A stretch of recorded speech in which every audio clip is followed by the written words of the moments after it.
여러분들에게 간단하게 소개를 좀 해드릴게요. 소형주라는 게 있고요, 중형주라는 게 있고요, 대형주라는 게 있습니다.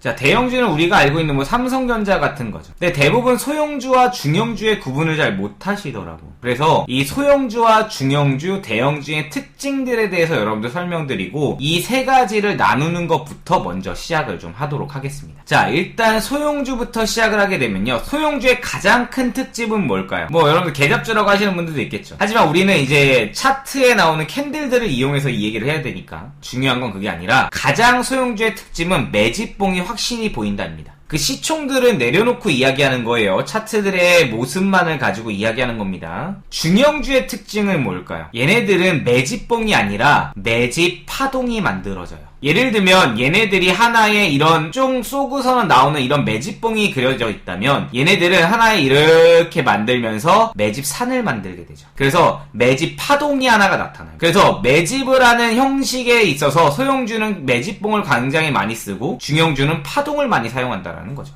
대형주의 특징은 뭘까 그러면? 이 친구들은 쇼커버링이 걸린다는 거예요. 대형주는 대부분 공매도가 가능하기 때문에 쇼커버링이 걸리는 거예요. 공매도를 많이 하거나 많이 빠진 주식들 막 쭉 내려오기 있다가 밑에서 공매도를 하게 되면 어떻게 돼요? 물량들을 내가 없는 물량을 막 팔아요. 없는 물량을 파는데 그걸 메꿔놔야 돼. 그걸 메꿔놔야 돼가지고 밑에서 물량을 빠바방 하고 사는 것을 쇼커버링이라고 하는데, 그런 쇼커버링이 잘 나온다는 얘기예요. 그런데 여기서 다음 중요한 게 이겁니다. 매집봉과 매집 파동으로서 우리들은 이 친구에 대한 매집을 알 수 있는데, 대형주는 어떻게가 있냐면 쇼커버링을 통해서 하지만 추세 상승과 플러스 짧은 매집입니다. 그러니까 기본적으로 밥그릇 패턴 자체가 대형주는 먹히지가 않죠. 대형주는 여러분들 밥그릇 패턴이 먹히지가 않아요. 지금 보면 매집하는 방식이 다르잖아요. 그죠? 소형주나 중형주는 그래도 밥그릇에 대한 부분들이 나오거든요. 크기가 이제 차이가 좀 있는 거지. 중요한 건 여기서 플러스가 있다라는 거야. 소형주와 중형주가 합쳐지는데 소형주에 가까운 아이들이 있고 중형주에 가까운 아이들이 있어요. 그래서 완전히 이거는 무조건 소형주야, 중형주야, 대형주야 라고만 할 수는 없고요. 소형주인데 중형주의 느낌을 띠는 아이들, 또는 중형주인데 소형주의 느낌을 띠는 아이들이 있어요. 결국 얘네들이 적절하게 섞여 있을 때죠. 또 한 가지, 대형주에서는 캔들의 크기가 작아요. 아무래도 식총이 크다 보니까 캔들의 크기가 작습니다. 소형주는요, 캔들의 크기가 크죠. 근데 얘네들은 고루고루 작다라고 한다면 얘네들은 큰 게 있고 작은 게 있고 되게 많아요. 또 캔들의 크기가 차이가 크다는 거예요. 중형주는 어때요? 이 차이가 여러분들 점점 줄어들겠지. 자, 그럼 이걸 가지고 차트를 보면서 얘기해 볼까요? 한번 EDGC를 볼게요. 여러분들이 딱 봐도 매집봉들이 엄청나게 나요. 자, 첫 번째, 매집봉이 미친듯이 나옵니다. 음봉이고 양봉이고요. 더군다나 또 하나의 특징 뭐예요? 캔들의 크기가 엄청 비교되고 차이가 많이 나죠. 자, 그러면 이 종목은 여러분들 뭐라고 볼 수 있습니까? 소형주라고 볼 수 있죠.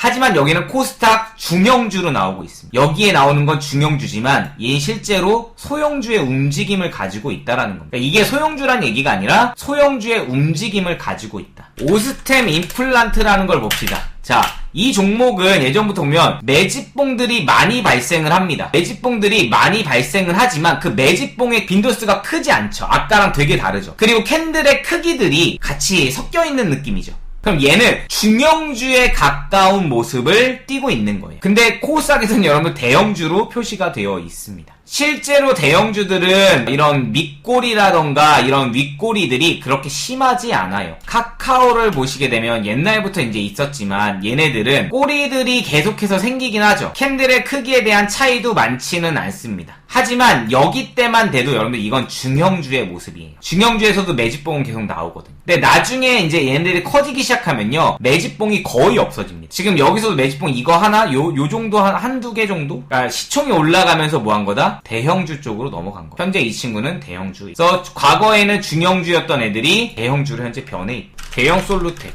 우리 제형 솔루텍은 어떤 주일까요? 소형, 중형, 대형? 일단 매집봉의 개수부터가 차이가 나요. 이런 것들이 여러분들 소형주와 중형주, 대형주를 구분지어서 우리가 볼 수 있는 거예요. 그렇다면 아까 파동으로 간다 그랬죠? 아까 파동으로 간다 그랬기 때문에 어떻게 되는 거예요? 소형주는 밥그릇이 작겠죠. 작은 밥그릇들이 잘 나와요. 근데 중형주는 어때요? 작은 밥그릇이 잘 안 나오죠. 기본적으로 밥그릇을 봤을 때 소형주보단 중형주가 훨씬 더 시간도 더 걸리고 크기도 크죠. 라고 보시면 되는 거죠. 대형주는 아예 적용을 못하니까. 자, 지금 우리 소형주와 중형주, 대형주 구분하는 방법을 우리가 배웠습니다. 제가 이거를 여러분들에게 얘기를 먼저 해드린 이유가 있으니까 이따가 해드릴게요.